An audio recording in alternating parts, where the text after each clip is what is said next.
welcome to today's meeting. First order of business is roll call.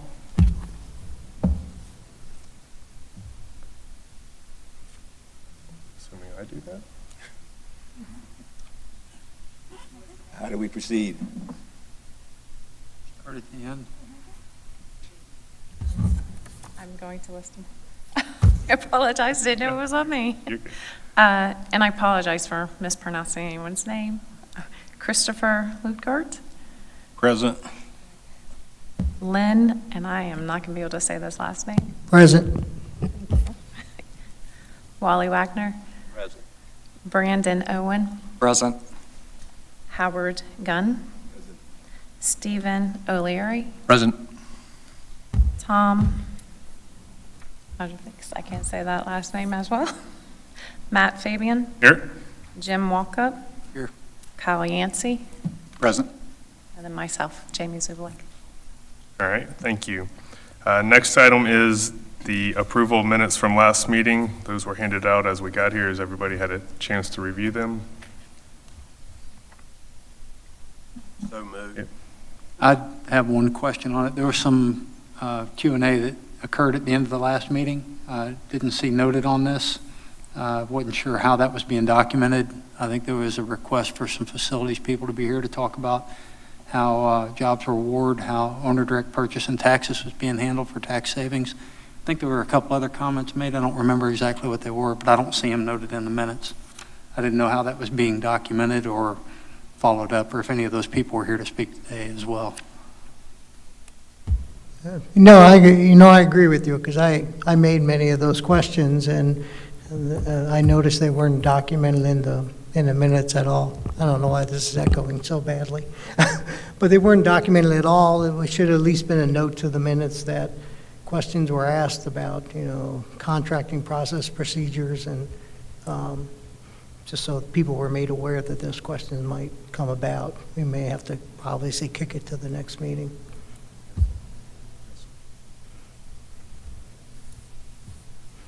All right, any other discussion?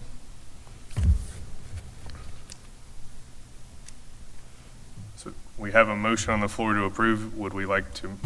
Ms. Zubelik, what we can do is we can amend the minutes, so you don't have to go ahead and approve them today. We will have them amended, including those documents and those questions that you had, and we can approve them on the next meeting. So just don't do a second on those minutes, and we'll go back and review and add those. And we do have presenters here for today for your questions from last meeting. I need to withdraw the motion. Yes, please. I withdraw the motion. Thank you. Thank you, guys. Next item is a presentation, background and project updates. Good evening to the Sales Tax Oversight Committee. I'm Angela Usher. I'm the head of operations for the school district. I do have staff here with me, and we will go through the background on the sales tax and some of the projects funded by sales tax. I heard you all said at the last meeting, you all asked how projects are awarded. We can do that at the next meeting and bring back information on all those questions that we did not get from your first meeting. But today there is a PowerPoint in your packet.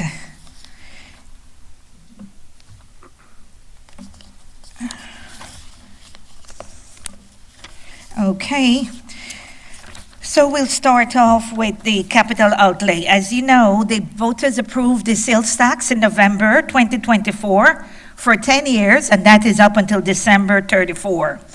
It started in January 2025. The projected revenues, it's between 35 and 40 million a year, so that totals 350 to 400 million. Before that, in November of 2004, the sales tax was approved for 5 years. Up to 2009, it generated 111 million, and schools that the sales tax helped are Horizon Academy, Legacy Elementary, Liberty Middle, and Marion Oaks Elementary. Legacy was the last school built before the new schools were opening this year, which was 11 years ago. In your packet, there is the resolution for the sales tax, and it talks about how it should be used: upgrading and modernizing schools, acquiring land for new construction, building new schools, It can be used for safety and security equipment as long as that equipment has at least a 5-year lifespan, for technology upgrade, for design and engineering costs, all associated with construction. And if we borrow money, it can also be used under finance for lease purchase payments or for bond indebtedness. And that's in your resolution. In your bylaws, in your packet, it talks about the responsibilities of the Oversight Committee, elect a chair and a vice chair, which you all have accomplished, establish a meeting schedule, which you all have done for this year, review the expenditures and revenues from the sales tax, and ask for any needed information you all need for clarity. Provide a written report to the superintendent and the school board regarding the expenditures and the revenues annually. We have to provide this report. And if you see an inconsistency and discrepancy in how the money is being used and we're not adhering to the language in the resolution, then you need to bring that to the board's attention. In December, right after the school sales tax was approved, the school board came up with a list of recommendations for projects to be funded within the 10 years for sales tax. There were 12 projects. They started with East Marion Elementary School, the doors, because that is an open campus and it's really important for safety and security. Osceola Middle School, it's the same thing, Building 2. And then to rebuild Bellevue Santos and Bellevue Elementary build a new school on Bellevue Elementary campus. We have all the other projects, but to date, these are the only 3 projects that have in the fund. East Marion Elementary and Osceola Middle, the doors are fully funded. Bellevue Elementary, all we have right now is the design money. So up to date, and I'll go to another slide later on after Ms. Bumbach presents, we have received about 17 million. So the money has been allotted to these projects. The board asked that I go back and review all those projects and all the funding source and come back to them. And then I'll come back to you with a priority list for the other recommended projects. But now I'll ask Ms. Bumbach to go through the projects that are funded. She's the Director of Facilities.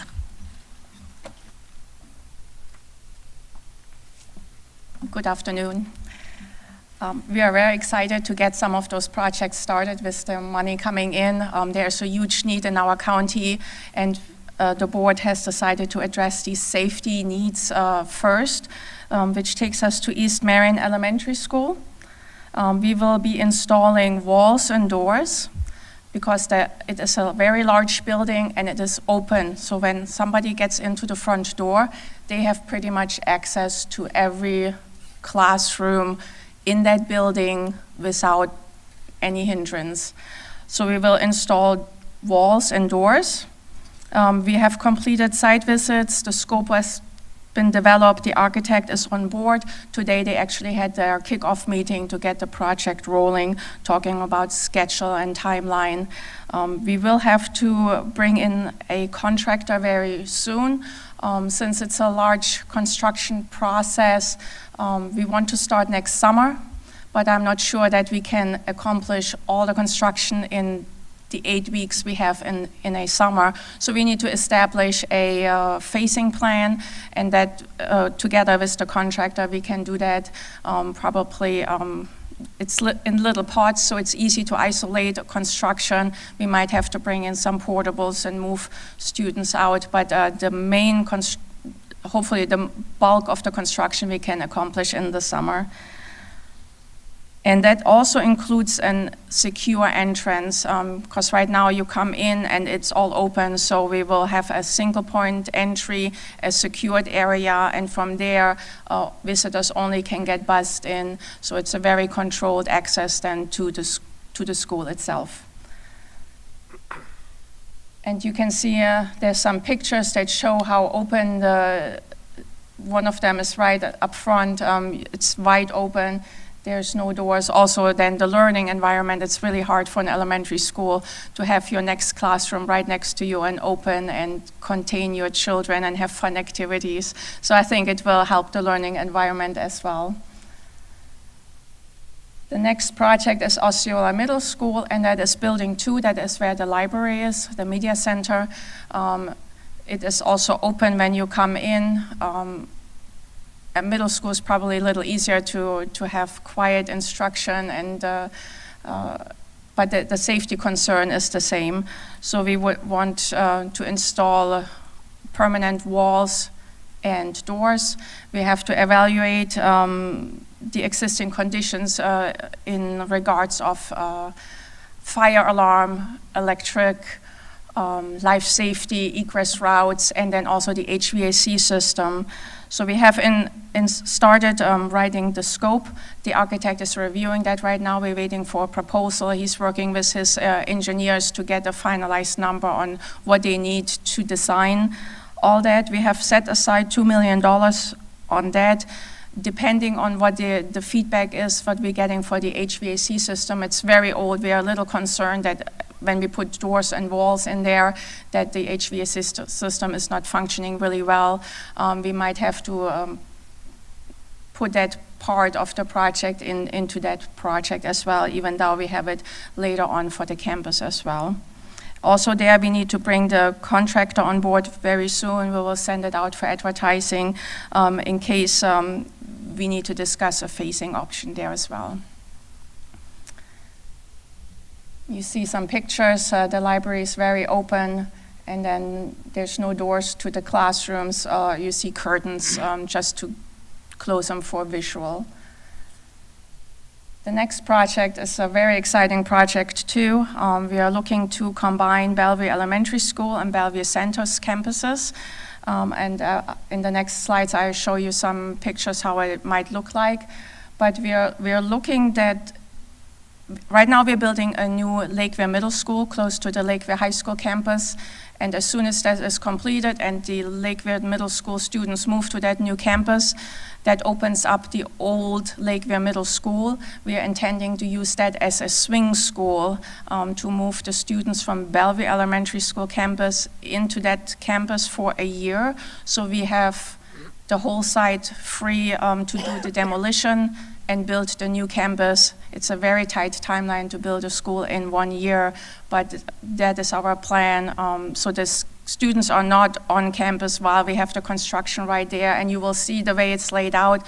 The buildings need to be gone before we build the new building to have the perfect location for the new building, to have the parent loop, the car loop, the bus loop, to have a good functioning campus there.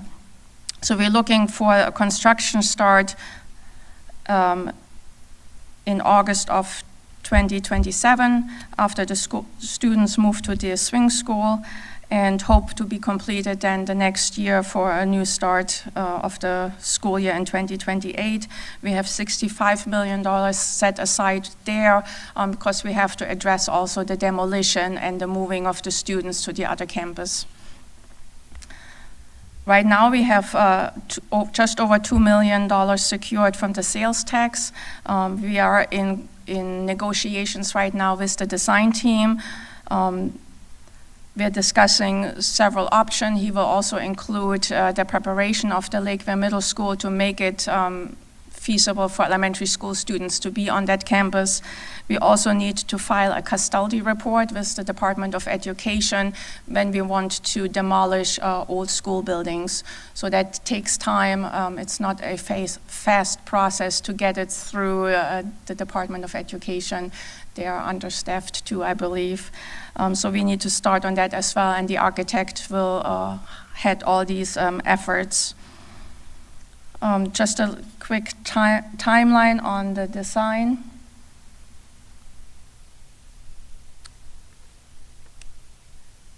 We are reusing the same prototype as we are opening this August. If you have driven by Winding Oaks or Ross Prairie, you will see that school. That will be the same prototype we are using for the Bellevue Elementary School.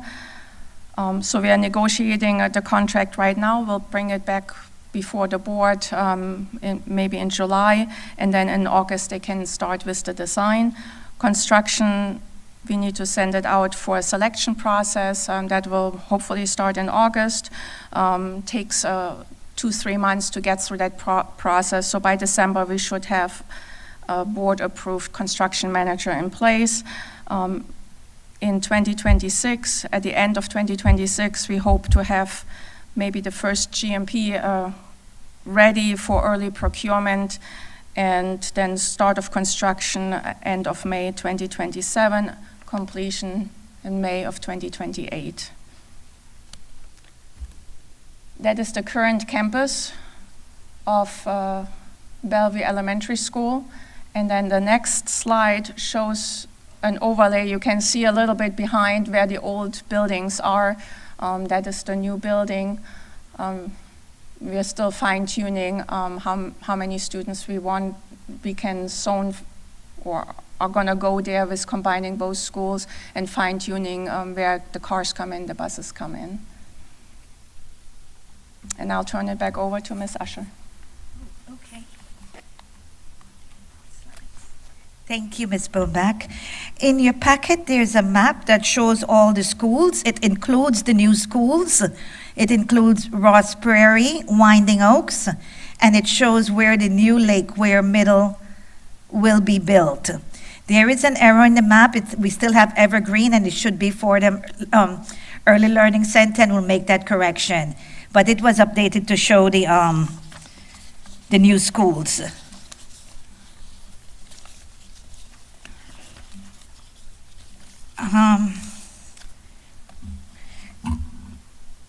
This is just a repeat to reiterate what your responsibilities are as a sales tax oversight committee with the revenues and surtax to make sure that it's being spent the way that it should be, and reporting to the superintendent and the school board and bringing any inconsistencies to them.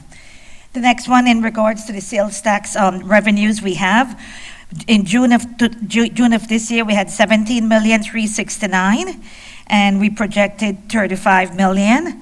At one of the meetings, if it's up to you, but I would like for finance and budget to come and give an overview on the capital funding. With the 17 million, what we did, 4 million to Ross Prairie, one of the new schools, 4.9 to Winding Oaks. East Marion has the 4 million, Osceola the 2, and we have the 2.1 for the new Bellevue, for a total of the 17,369,000. Talking about the new Bellevue Elementary, we only have right now 2 million, and as Ms. Bumbeck mentioned, it's 65 million. So by the time we start construction in August of 2027, we need to have 62 million. If we're getting 35 million a year, we're really hopeful that we'll have the money when we're ready to start building the school. But right now, we're just doing design and letting the money accumulate.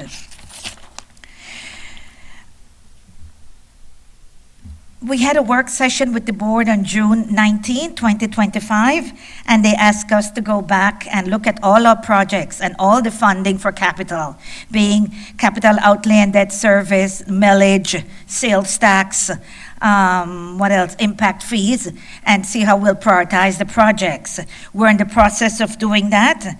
When we evaluate needs, we look at the condition of the schools, of the equipment, the educational adequacy, the utilization, different things, in prioritizing them. And we will bring our that back to the sales tax committee and to the school board, and then finally to the school board for adoption. So we're in the planning process right now.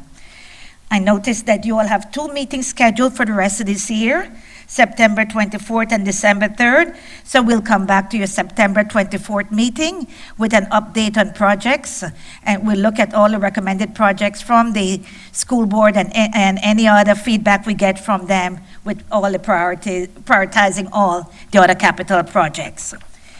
The other one shows that throughout the year, we're extremely busy with a number of projects. It might be lighting, roofing, HVAC replacement, but in the past, we didn't have sales tax, so these projects are mostly funded from the millage. So we'll look at the projects under maintenance and what we need to do, and also prioritize those.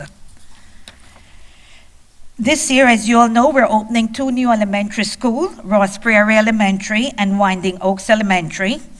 And in 2026, we'll be opening the new high school, the one we refer to as CCC. In 2027, we'll open the new middle school.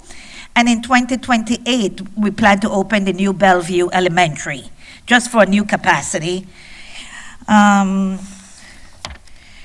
asked the Finance Department for a draft of revenues for all the capital funding source. They gave me a draft, but it's just a draft. They have to take out funds if we have to give to charter schools or anybody, so it's just a draft.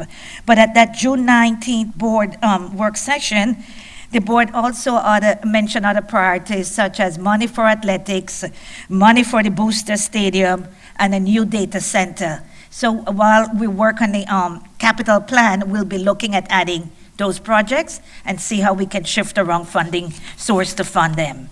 So for today, that is about it, and then we can come back in September and bring up any other information you might need. That's it, Mr. Chairman. All right, thank you. Any questions? Did we start collecting the impact fee again January 1? January 1, yes, that's when it started. And it goes to December 2034.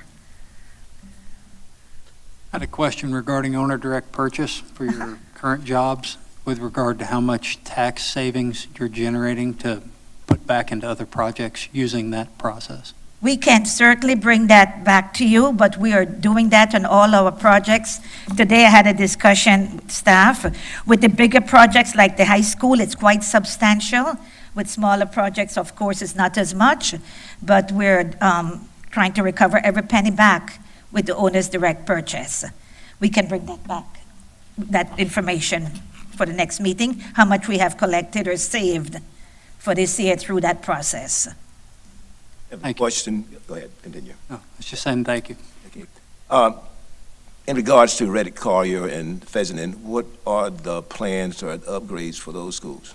The school board directed the superintendent to work with staff to look at all the schools up north, Fessenden, Reddick, Anthony, Spar, look at conditions, look at utilization, look at costs, look at everything, and come back to them with a recommendation. We put together a committee, representative of all the different areas in the district, and we're getting the data together so we can start. The first meeting is on July 28th, and the superintendent will then bring back to the board a recommendation from that committee. Thank you. Question, how do you account for the prorated share for the charter schools? That would have to be a finance question. I do not know. We get that data from them. I know it's based on student population. It's based, in this case, it's sales tax. So they also have to adhere to the same requirements for the resolution. No, I gather that. All I'm saying is, how does a charter school know what funds are available for them? Because it's based on, as you said, student population, so it's a proportion of what that population is. But how would a charter school know what they might be entitled to? Okay, there are different funding. In this case, we're talking about sales tax. Sales tax funding, and there's a different funding that they get for student, right? Well, it says right here in the resolution, this resolution further provides that the revenues collected for the sales tax must be shared with charter schools based on proportional share of their enrollment. So I'm just trying to understand, how would a charter school know if they could ask for something?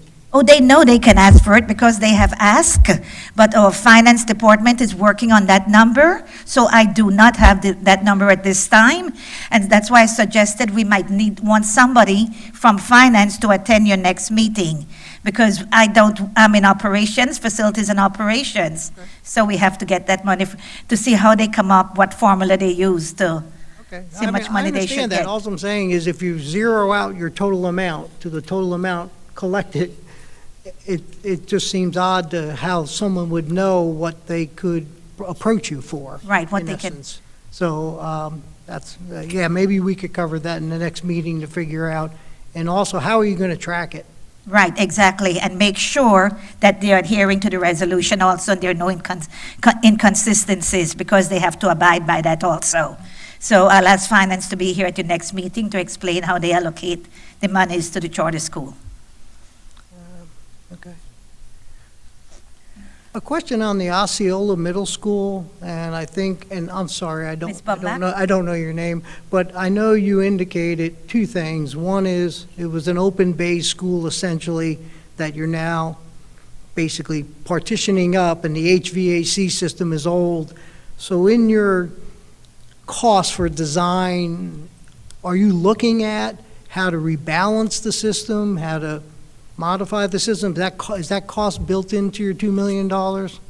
At this time, it's not, because we have a separate project that is funded next year to replace the HVAC system campus-wide.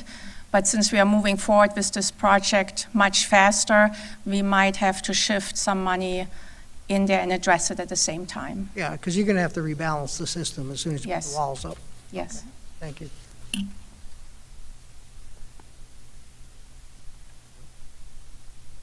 On slide 6, the staff recommended, excuse me, prioritization based on facility conditions.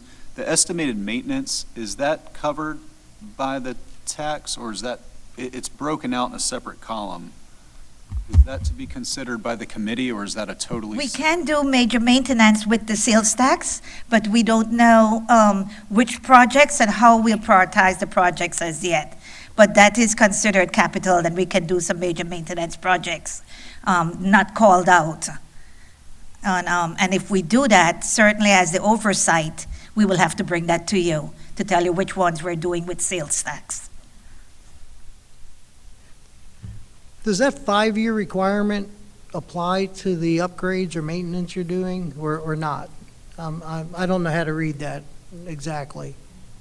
I was just building on your question in terms of, when you do maintenance, does it have to have a 5-year Whatever we, lifespan, or can it just be any maintenance?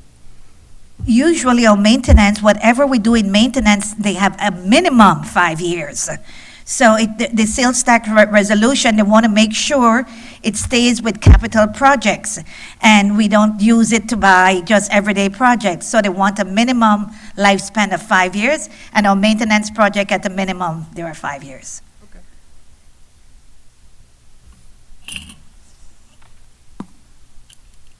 Any other questions? All right, thank you. Thank you. Next item on the agenda is new business. I don't see any on the agenda. Does anybody have any new business to discuss? All right, seeing none, we will then move on. The next meeting is scheduled for September 24th, 4 o'clock. And with that, yes, sir. Was there someone else with the facilities here to discuss how projects were being awarded, any beyond what was discussed in this meeting? We have projects that are awarded different ways. We can do the guaranteed maximum price or continuing contract. But because we don't have anything prepared, we were going to bring that at the next meeting and go through the different processes we have in awarding contracts. I got a question. Are any of those meetings that you're having, are we privileged to any of those meetings? With the planning staff right now, no, it's just staff looking at the projects and trying to prioritize the projects and balance the funds. And when we have it in a draft where it's balanced, then we'll bring it back to you for input.